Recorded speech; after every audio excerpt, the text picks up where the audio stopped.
भूतों के निवास वाला कुलधरा गांव। कुलधरा गांव जहां आज भी है भूतों का निवास। सोचिए कि आप लॉन्ग ड्राइव पर जा रहे हो, रास्ते में कुलधरा गांव पड़ता हो तो आप क्या करेंगे? कहां पर है कुलधरा गांव? कुलधरा गांव राजस्थान के जैसलमेर शहर से 18 किलोमीटर दक्षिण पश्चिम दिशा में 13वीं शताब्दी में बसा ये गांव एक समय पर पालीवाल ब्राह्मणों का एक समृद्ध गांव था। यहां रहने वाले ये ब्राह्मण पाली से आए थे, इसलिए पालीवाल कहलाए।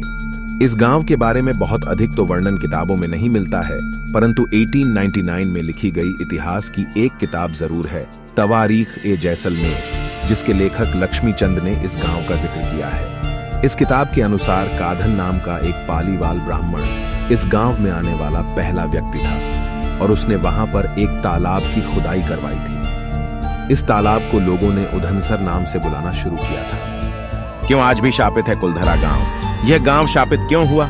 इसका लिखित वर्णन किसी भी किताब में तो नहीं मिलता है और एक पुरानी कहावत है कि इतिहास में नाम और तारीखों के अलावा कुछ भी सच नहीं होता, जबकि फिक्शन में सिवाय नाम और तारीखें के सब कुछ सच होता है। इसलिए निश्चित आधार पर इसके बारे में कुछ भी कहना शायद संभव नहीं है, परंतु इसके बारे में एक कहानी जो बहुत पुराने समय से चली आ रही है, उसी को ही सच माना जाता है। 19वीं शताब्दी में इस गांव का और इसके आसपास के इलाके का कामकाज यहां के मुख्य शासक सलीम सिंह के हाथों में था, जो कि एक बदचलन इंसान था और गांव की बहू बेटियों पर अक्सर उसकी गंदी नजर रहती थी। हद तो तब हो गई जब उसकी गंदी निगाहें वहां के मुखिया की बेटी पर भी पड़ी डेच गई। उसने गांव के लोगों को धमकी दी कि अगर उसकी बात मानकर वो एलडीडी डेचकी उसे नहीं सौंपी गई तो वो भयंकर टैक्स लगाएगा। गांव के लोगों को डराने के लिए और उसने लड़की को सौंप देने को मजबूर करने के लिए अपने सिपाही भेजे। गांव वालों ने उन सिपाहियों को अगले दिन सुबह लौटने के लिए कहा और उसी दिन रात में ही गांव छोड़ दिया।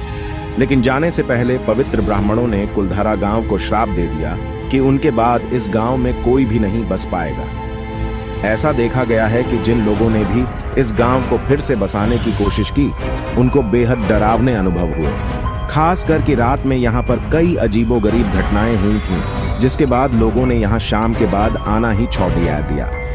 अगर आप भी ऐसी चर्चित भूतियां और डरावनी जगहों को देखने का शौक रखते हैं तो जाइए, जरूर घूमने जाइए, क्योंकि यह जगह आखिर जैसलमेर और राजस्थान की सबसे अधिक देखे जाने वाले पर्यटन स्थलों की सूची में अक्सर ही सबसे ऊपर रहती है। अगर आपको यह कहानी अच्छी लगी हो तो ऐसी ही रोचक और रहस्यमयी कहानियां सुनने के लिए हमारे चैनल को सब्सक्राइब करें, ताकि हम आपके लिए ऐसे ही रहस्यमय कहानियां लेकर आते रहें।